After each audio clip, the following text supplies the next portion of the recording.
Geng, untuk korang yang tengah cari set casting spinning, hari ni aku ada buat set casting spinning. Ada 3 set second hand. Aku fitkan dengan Yamato Ashira.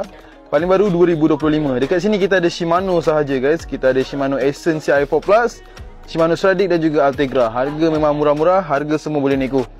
Rod yang aku pairkan dekat sini Yamato Ashira, panjang 6 kaki, 615 LB one piece. Rod kita lah. So dekat sini korang boleh tengok harga dia. Aku dah siap-siap tulis, harga semua boleh nego.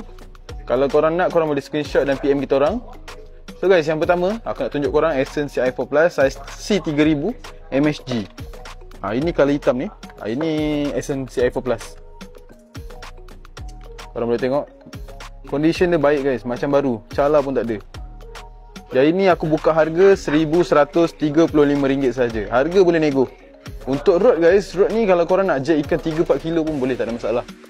Set ni kalau korang nak casting kolam masin pun boleh. Korang boleh tengok wrapping rod ni memang lawa. Carbon. Reel set dia carbon, kod kayu, cincin Fuji dari bawah sampai atas. Ada warranty rod ni. Berat rod ni 90 gram sahaja. Memang sangat ringan. Ini korang nak buat kolam masin, casting 3-4 jam memang tak ada hal. RM1,135, harga boleh nego lagi. Mesin ada kotak walaupun second. Next kita ada Stradic 2500 HG. Ni Stradic FL tahun 2019 dengan Yamato Ashira.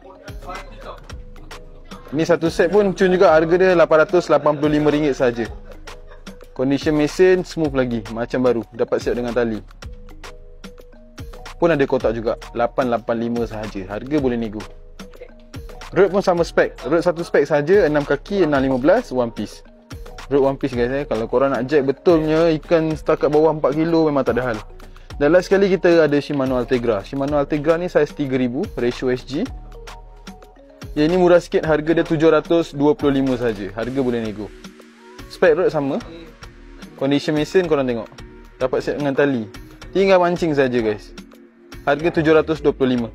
Jadi geng, kalau korang berminat dengan salah satu set yang korang tengok tadi tu, korang boleh screenshot dan PM kita orang Ataupun kalau korang tak puas tengok video, boleh datang kedai, cek mesin dulu sebelum korang beli. So macam biasa guys, apa-apa korang PM je.